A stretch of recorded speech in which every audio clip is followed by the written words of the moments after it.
Okay, good evening guys. So, syempre, Shabbat Shalom po sa atin. Saturday po dito sa Israel. And, yun nga, isa sa mga gift, regalo ng Panginoon dito sa Shabbat is meron po nga, yun nga, yung 4 na hostage na rescue ng IDF. So, una, salamat sa IDF. Talagang, they give their best. Actually, meron pong namatay. So, but, it's worth. So, ayan, Israel are rejoicing sa nangyari. Pero ito, hindi ko ito matatago kasi nga mga kapatid, while I'm reading yung mga posts, no? Meron ako napansin dito. Mapapansin mo dito kasi nga ang mga Jewish, mostly mga Jewish, marami mga hindi naniniwala sa Diyos. They are atheists. They don't believe in God. Pero out of this miracle, mga kapatid, sa mga nangyayari, makikita natin na hindi nila mapigilan yung maniwala that there is someone behind na still in control and he's still answering the prayers of Israel. So, pakita ko lang sa inyo, mga kapatid. Ito po ay yun nga, news na pinost ni hindi ko alam kasi naka-Hebrew siya. So, ayan. Yan po yung 4 na rescue. So, isa na dyan yung babae, si Noah. So, tingnan nyo po, mga kapatid, mga Hebrew ito, no? So, nagulat ako kasi nung binabasa ko yung mga translation, sabi niyan, there is God in heaven who hears and listens to the desires of their hearts, their families, and we have Prime Minister who will do and does everything on purpose. Okay? Yan. Hope you have more success. Like, unless you bring back many more. Ayan. So, and the IDF is the best army in the world and in the whole universe. So, praise God.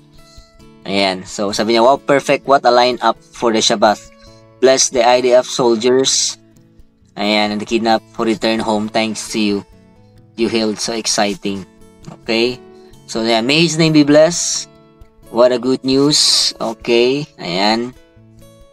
There is a God, praise the Lord, good news, amen, that everyone will be set free. So mga Israeli ito, mga kapatid. Thanks be to God, may His name be blessed forever. There is no one else but Him. It's extremely touching, well done to the IDF and Israel. Ayan, everyone is our Noah, some prayers for you all. Grabe. Ayan o, holiday today, with God's help we will do and succeed. May the Creator be praised. Thank you for the miracle. Thank God and the IDF. Nakita niyo, mga kapatid. Praise God. Thank God to the IDF for the security forces. Ayan. Tears of joy, tears of pride, and strongest moral armies there is. Happy holiday for all people of Israel. Ayan. Well done, IDF. Okay, what a joy. There is nothing like IDF soldiers. Men, one man. God will protect them. Amen. Healthy and whole lions. Thank you, Lord. Be blessed. Grabe, nakita nyo? Thank you, Lord. Nakita nyo yung Thanksgiving nila. So, praise God. Finally, good news soon. There will be more such news. So, really touching. So, mga Hebrew ito, mga kapatid. Pero nung tinanslate ko, talagang makita nyo yung Thanksgiving nila. May God be blessed and thank you for our soldiers. Ayan o, grabe. God, what happiness, God. Thank you. A huge hug from all of us. Happy that you're back home. Children and loved ones of all of us. Ayan, what a great news. Wow. Joy. Ayan. Diba? Grabe. Grabe, mga kapatid. Yes, there are gods. Ayan. Okay. So, thank you, Lord. Thank you, Lord. There's nothing like our soldier with Israel. Thank you, Creator of the world, for the gift you gave to us in Shabbat. Ayan, oh, grabe, mga kapatid. Nakita nyo? You deserve good news. Thank you. Ayan, thank you to the Creator of the world. Grabe, mga kapatid. No? Thank you. Tears of joy.